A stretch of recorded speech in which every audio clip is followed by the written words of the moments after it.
Media freedom in the European Union is a fundamental right that applies to all member states of the European Union and its citizens, as defined in the EU Charter of Fundamental Rights as well as the European Convention on Human Rights. Within the EU enlargement process, guaranteeing media freedom is named a key indicator of a country's readiness to become part of the EU. Media freedom, including freedom of the press, is the principal platform for ensuring freedom of expression and freedom of information, referring to the right to express value judgments and the right of allegation of facts, respectively. While the term media freedom refers to the absence of state monopoly or excessive state intrusion, media pluralism is understood in terms of lack of private control over media, meaning the avoidance of concentrated private media ownership.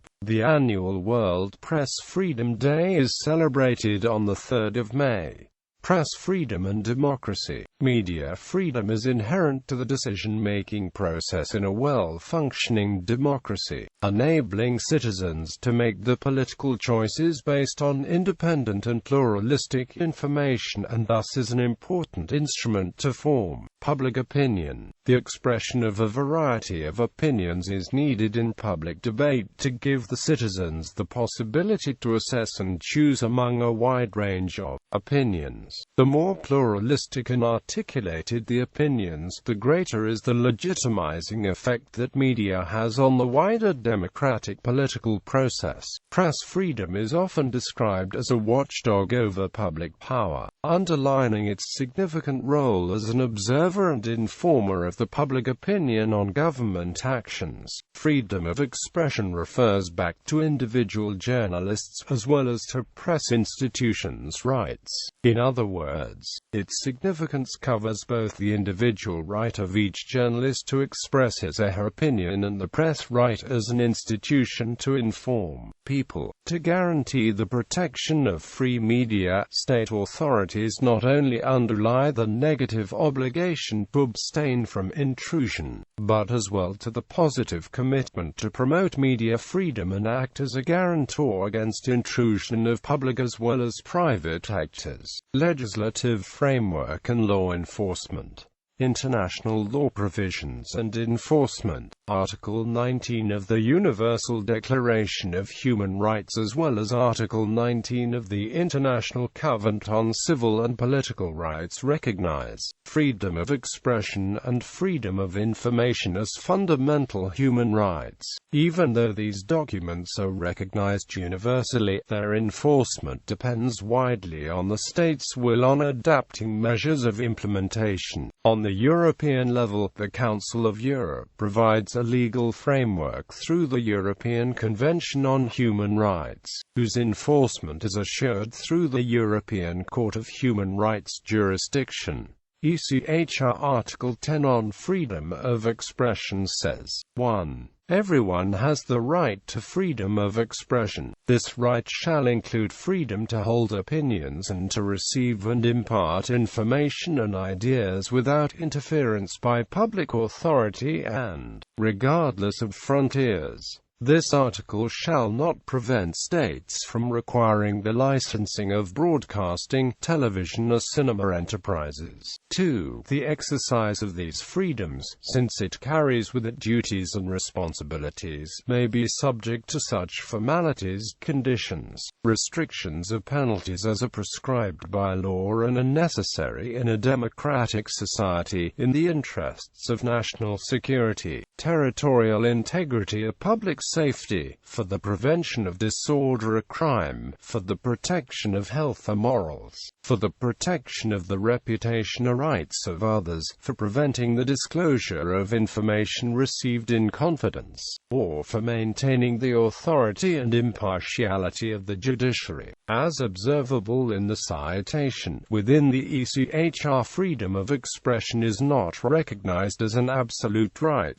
meaning it can be restricted if there are other competing fundamental rights or legitimate objectives necessary for democratic society. These might be data protection, the right to privacy, reputation, or criminal justice. However, the restriction needs to be proportional to the achievement of the competing objective and press freedom, and needs very high requirements before any restrictions can be imposed on the freedom of the press by the public authorities. Even if press freedom takes the function of a democracy guarantor, it does not only protect materials dealing with political issues, but is applied as well to tabloid journalism. However, the more significant a specific journalistic item is to form public opinion, the higher priority needs to be given to press freedom when it is weighed up against other legitimate interests. The ruling of the ECTHR looks back to long history of jurisprudence regarding violations of Article 10, starting in the late 1970s.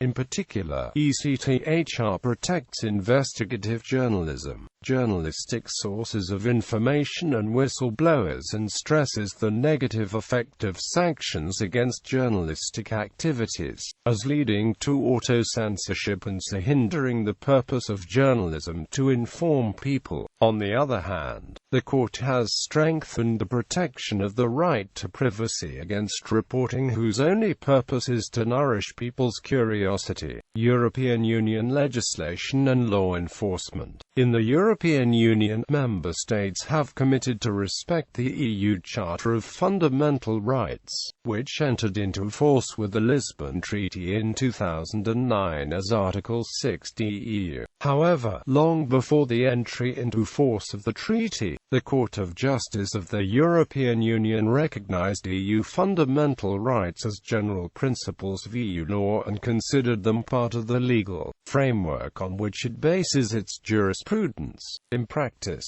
the impact of fundamental EU laws and values on EU member states' behavior is often limited, while indicating freedom of expression as a key indicator of a country's readiness to become part of the EU. Once a country has entered the Union, the EU institutions have limited possibility to enforce the respect of fundamental rights and values, including those on freedom of expression and information. This phenomena is also known as the Copenhagen dilemma, an issue addressed, among others, by the European Parliament resolution entitled EU Charter, Standard Settings for Media Freedom Across the EU, adapted in May 2013. The document stresses the importance of monitoring and supervising the development of national legislations regarding media freedom in the EU member states and proposes to attribute this task to the EU Fundamental Rights Agency. Regarding television services specifically, the 2010 Audiovisual Media Services Directive establishes that hate speech and speech harming minors must be prohibited in all member states. Monitoring media freedom in the EU. There is a wide range of international governmental and non-governmental organizations that advocate for media freedom within the EU and the EU candidate, potential candidate, as well as Eastern Partnership countries. The organization's work includes theoretical activities such as producing reports on the state of media freedom in different countries, as well as giving practical help, such as financial or legal support, to people active in journalism. Governmental organizations: Council of Europe. Branches relevant to media freedom, Committee of Experts on Protection of Journalism and Safety of Journalists, Committee on Culture, Science, Education and Media, Commissioner for Human Rights, European Commission Directorate Generals relevant to media freedom, DG Communications Networks, Content and Technology, DG Connect, DG Enlargement, DG NEAR, European Parliament Parliamentary Committees dealing with media freedom, Committee on Civil Liberties, Justice and Home Affairs, LIBE, Subcommittee on Human Rights, DROI, OSCE, OSCE Representative on Freedom of the Media. UNESCO Division of Freedom of Expression and Media Development. Non-governmental organizations. International Article 19. Committee to Protect Journalists. Freedom House. Index on Censorship. Human Rights Watch. Ethical Journalism Network. International Press Institute. Media Legal Defense Initiative. Reporters Without Borders. European Regional Institute of European Media Law. Access Info Europe. European University Institute Centre for Media Pluralism and Media Freedom. European Centre for Press and Media Freedom. European Federation of Journalists. European Journalism Centre. Journalism Fund. Southeast Europe Media Organization.